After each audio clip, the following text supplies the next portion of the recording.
Good day, grade 12s. My name is Carden Madzokere. I'm the author and publisher of the distinction-bound student textbooks, and welcome to my lesson. Please forgive my voice. I've been sick for the past 4 or 5 days.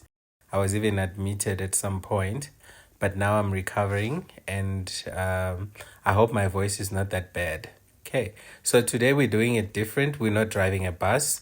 Someone special inspired me to do it this way today. Okay, and you will see that today it's different. We are not going to do it on land. Guess what? We're flying today. Okay, so let's take off. I'll do some spins here and there. You're going to love it. And I'll try to fly around the nicest parts of the city you'll see. I'll go to the ocean, drive over, just do, some stunts here and there. And just don't get carried away. Listen to the lesson.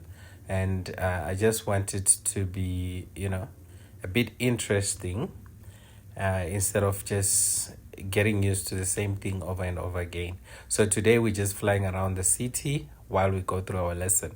So quick recap, we'll start with classification of markets as we did with characteristics of perfect, characteristics of a monopoly. Okay, so classification of markets like we did in lesson 1. We have number of firms, nature of product, entry, collusion, demand curve, control over price, information, long run profit or loss, productive efficiency, allocative efficiency, decision making, and examples. Okay, so when I explain market structure, I usually start with the example. So today we are covering monopolistic. Now, a monopolistic market structure is a market structure with many buyers and sellers. You see, that's identical to what a perfect market is. But these buyers and sellers, these many buyers and sellers, they are selling heterogeneous products or differentiated products. Now, in a perfectly competitive market, firms are selling homogeneous products. So with a perfectly competitive market, you cannot tell the difference. Like if I give you 9 apples, you won't be able to tell this is from that specific farmer, this is from that other one, this is from that other one. Now with monopolistic, you'll find out that if I give you 3 pieces of chicken and I ask you which one is from Nando's, which one is from KFC, which one is from Chicken Licken, which one is from, any other fast food outlet that makes chicken, you'll see that you will be able to tell. If I give you cold drinks, you will be able to tell that this is Pepsi, this is Coca-Cola. If I give you alcohol, you'll be able to tell me this is Hunter's Gold, this is Savannah Dry. If I give you, gin, you can tell me this is Belgravia. So why is it that we can tell the difference? Because yes, it might be ciders, but these ciders are not made the same. They differentiated. So the taste is going to be different. So we have market structures where firms try to differentiate their products. Okay, so a Nike shirt, you will see that is Nike. They have their way of showing this is their brand. So a market structure with many buyers and sellers that are selling heterogeneous products, we call it monopolistic. Now, this monopolistic type of market is a hybrid structure. Okay. Now, it is called a hybrid structure because it has characteristics of perfect and characteristics of monopoly within it.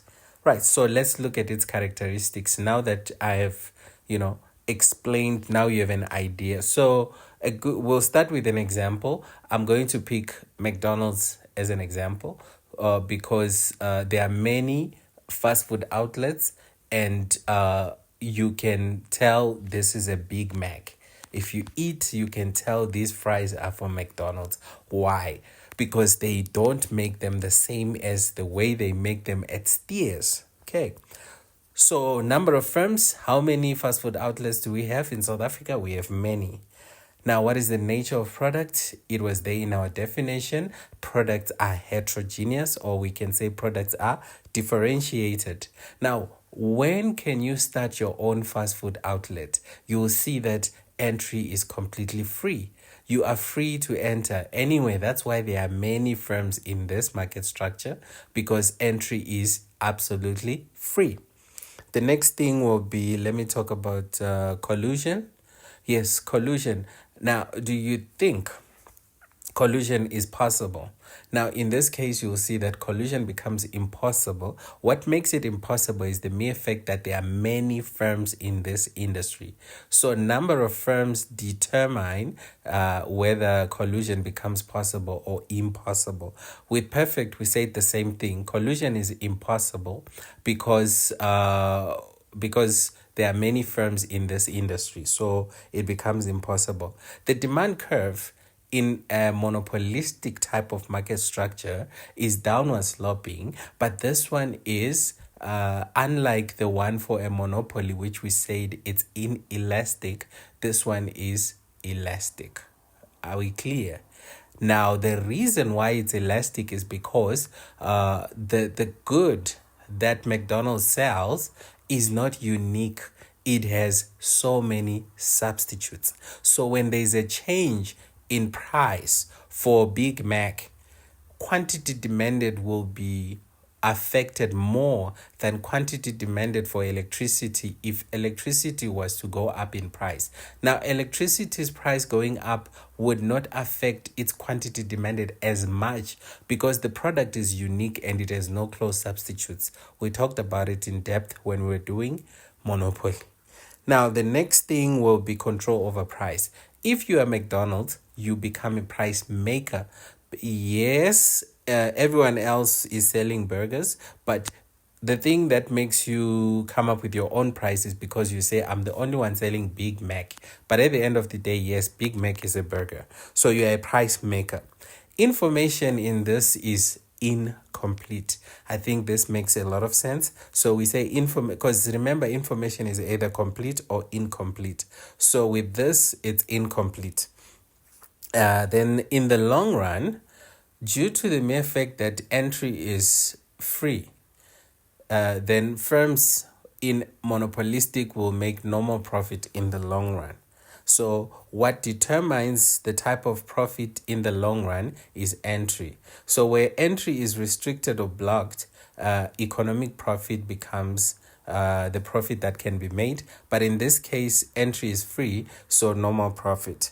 The next one is, do you think these fast food outlets and so on are productively efficient? To some extent, let's put it that way. They are not as inefficient as monopolies or oligopolies, but they are not also as productively efficient as perfectly competitive firms. So it's somewhere in between. So to some extent, the same applies to allocative efficiency. And then decision making will affect others in some cases, like decision making by McDonald's may, and now it just depends on how big the firm is. And then the last part will be examples. I think I have said McDonald's, so you could think of any other examples.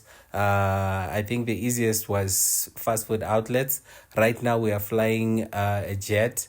If there are many manufacturers of aircraft, then we would say that's monopolistic, and the planes that they make are not homogeneous. So, as a result, we would then say they are in a monopolistic type of market structure. So depending on whether or not, so if you don't know whether there are many or not, then you wouldn't know what to say. Okay, so that's it for today. I think, or I hope you enjoyed it. So let me know if we should continue flying or we should move to, what do you call it? We should move back to, what was that? To the bus.